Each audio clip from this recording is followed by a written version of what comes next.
はい、どうも、こんにちは。声優 VTuber のエルシャと申します。Hello, I'm Erisha, a trilingual voice actress and Vtuber who grew up in Australia. And here's how I achieved near native level fluency in Japanese without ever opening a textbook. So, being fluent in Japanese for many years now, I often get asked the same question. How did you learn Japanese? Well, the learning process is actually much simpler than you might imagine. Let me break it down into 3 steps for you. Step 1. Consume lots of Japanese content. There's no better way to start learning Japanese than to first consume a lot of Japanese content. Hopefully, you like Japanese culture, and that's one of the reasons you're learning the language to begin with. Whether you like anime, J-dramas, video games, VTubers, or anything that has content in Japanese with subtitles in your native language, you should consume this content as much as possible. To nobody's surprise, we as humans tend to pay more attention to things that we have an interest in. So rather than opening a textbook or listening to boring sample sentences like, 私はお寿司が好きです. It's much more effective to start filling your brain with Japanese words and phrases through passively consuming content that you enjoy. The key to this first step is for it to not feel like you are trying to learn something. It shouldn't feel like a chore. It should be fun, exciting, and not tied to negative emotions that are typically associated with the act of studying. This first step works way better if you practice it at a young age, because when we are younger, we learn things faster. But it doesn't mean that it won't work if you're an adult. Our brains are developed in a way so that we can store new information with enough repetition. So, while simply watching anime in Japanese with subtitles every day might feel like nothing, every time you hear a familiar word, you are registering it in your memory. It's the reason why so many anime fans know simple Japanese words and phrases like ohayo or daijoubu, despite never actively trying to learn Japanese. There are even people who are able to understand 50 to 80% of the language just by consuming Japanese content, myself being one of them, and a lot of my friends sharing similar experiences. The key here is to remember that this first step will not make you fluent in Japanese. It's a starting point, a fun way for you to start remembering some words and phrases, even if you can't really piece them together yet. Step 2. Listen to and interact with native Japanese speakers. The biggest issue with trying to learn Japanese by only consuming content is that you almost never get to hear natural Japanese spoken by native speakers in a normal day-to-day setting. And that's where step 2 comes in. Before I dive deep into this, I know what you're thinking, but I don't know any native Japanese speakers. Who do I talk to? Well, that's why I recommend using italki, an online language learning platform offering personalized one-on-one lessons with native speaking teachers. Using italki, you'll be able to improve your listening and speaking skills through having real conversations with native speakers. Not only that, but you will receive real-time feedback and guidance from experienced teachers, which will help elevate your learning process.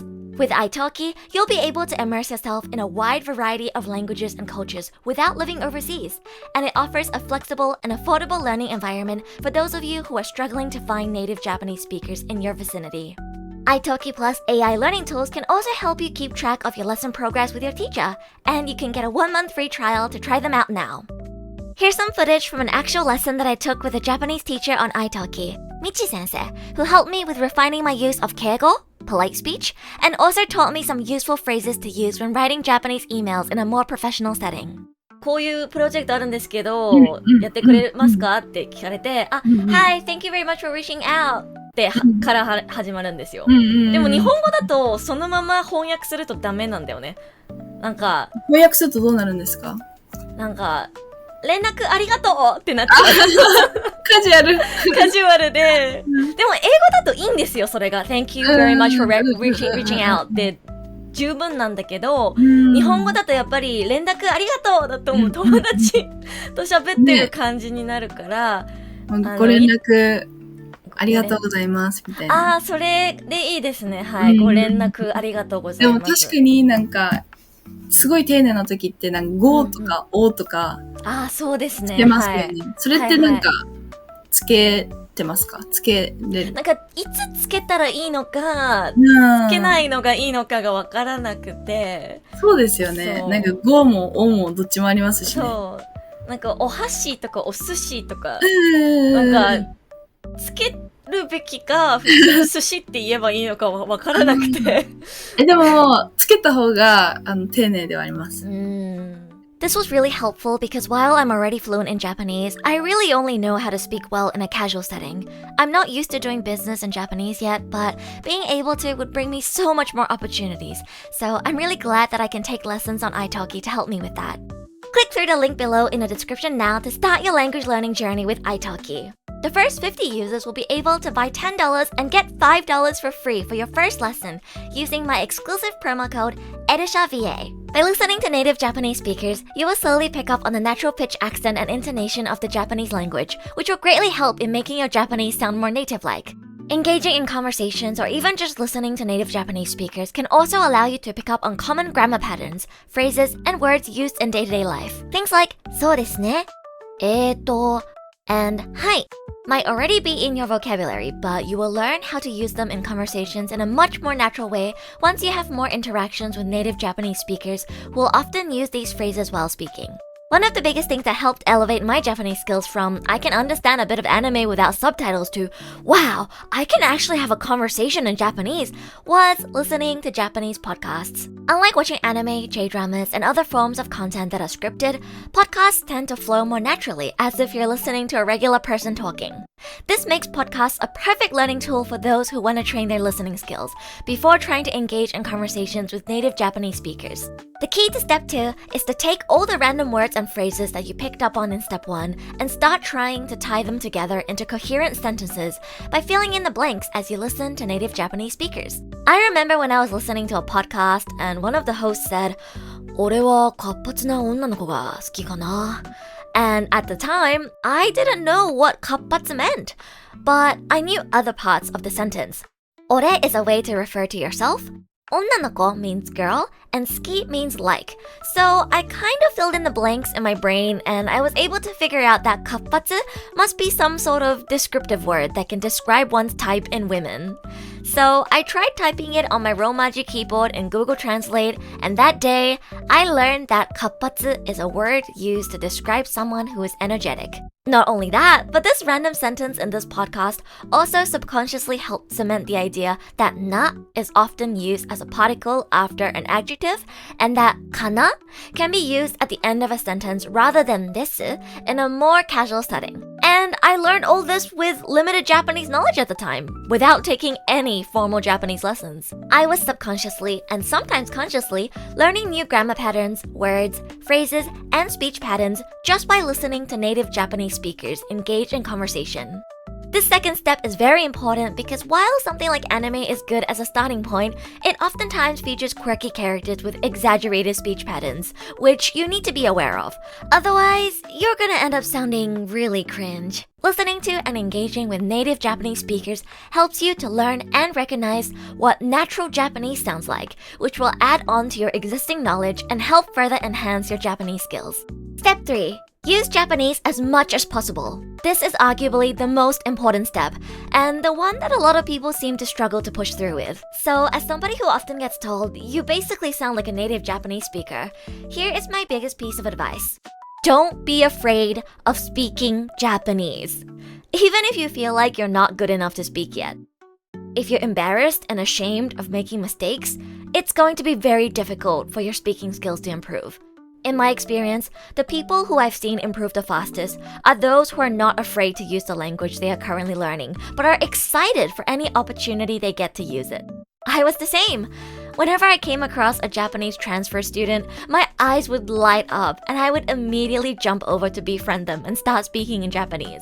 I understand the fears of making mistakes and embarrassing yourself. Social anxiety can be difficult to overcome. But I assure you that most, if not every native speaker in a language will respect your effort in trying to learn their language and will more likely than not be willing to help you improve. Just think about it from your own perspective.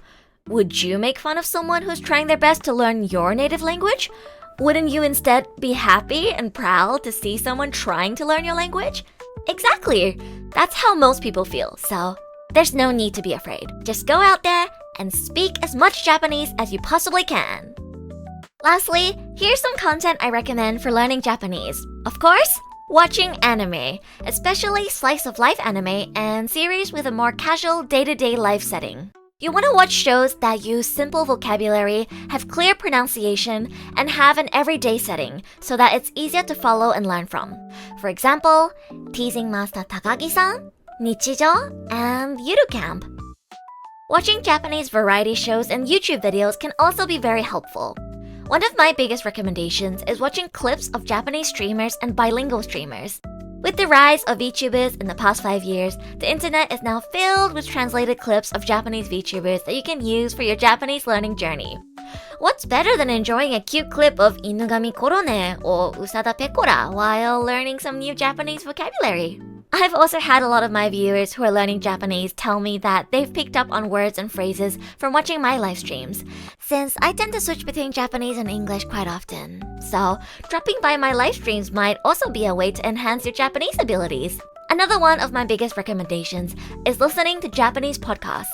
Like I mentioned earlier, podcasts were a huge reason why my Japanese improved from conversational to fluent.